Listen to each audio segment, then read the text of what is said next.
Last chance. दूसरा, आपने ये दिमाग में रखना कि यहां पे और भी क्रोकोडाइल्स हैं, बड़े बड़े शेर हैं जिनके साथ मुझे कंपटीशन है। ठीक, अब हम आते हैं सिलेबस पे।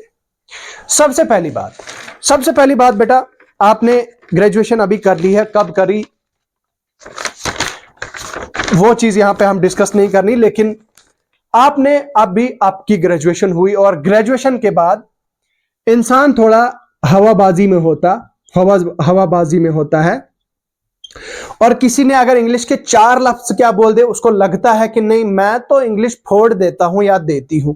उनको लगता है कि no, I can speak English, I can talk in English, I can I talk to my friends, I used to talk in my class in English language, I am very fluent in English.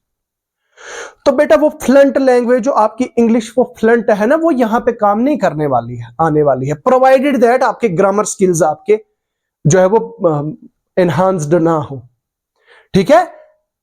सबसे बड़ी जो problem है ना बच्चों को ये होती है कि भाई इंग्लिश तो मैं इंग्लिश बहुत अच्छे से रहती हूँ, वो ना एक्चुअली ना सर मैं ना इंग्लिश में बहुत अच्छे से सर ना मैं लेटर राइटिंग करता हूं, मैं कॉलेज में ना मुझे फर्स्ट पोजीशन आई थी इंग्लिश में, मुझे 100 मार्क्स आए थे, या मुझे स्कूल लेवल पे मुझे बहुत अच्छे मार्क्स आए थे, 100 आउट ऑफ 100 आए थे।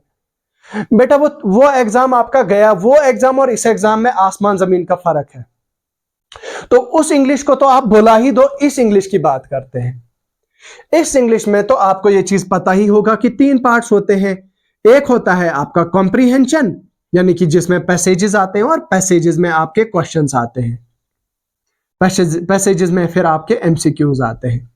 दूसरा होता है आपका वोकैब में क्या होता है, साइनोनिम्स होते हैं, एंटोनिम्स होते हैं, सिनोनिम्स होते हैं और इडियम्स एंड फ्रेजेस होते हैं। ठीक।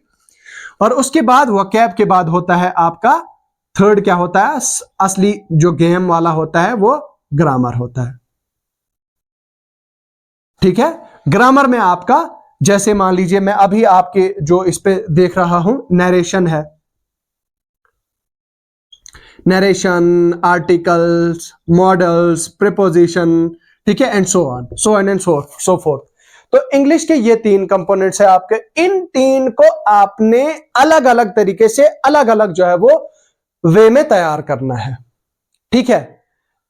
अब सबसे पहले कॉम्प्रीहेंशन, अगर आपकी इंग्लिश कमजोर है तो कॉम्प्रीहेंशन आपको प्रैक्टिस करनी पड़ेगी। इसके लिए I recommend, strongly recommend and suggest कि आप एसएससी सीजीएल की कोई भी बुक जो है वो आप परचेज करें, प्रीवियस ईयर पिनैकल वगैरह की आप परचेज कर लें। मैं यूट्यूब की वीडियो डिस्क्रिप्शन में लिंक दे दूंगा, वो आप परचेज करें, उससे आप प्रैक्टिस करेंगे मोर देन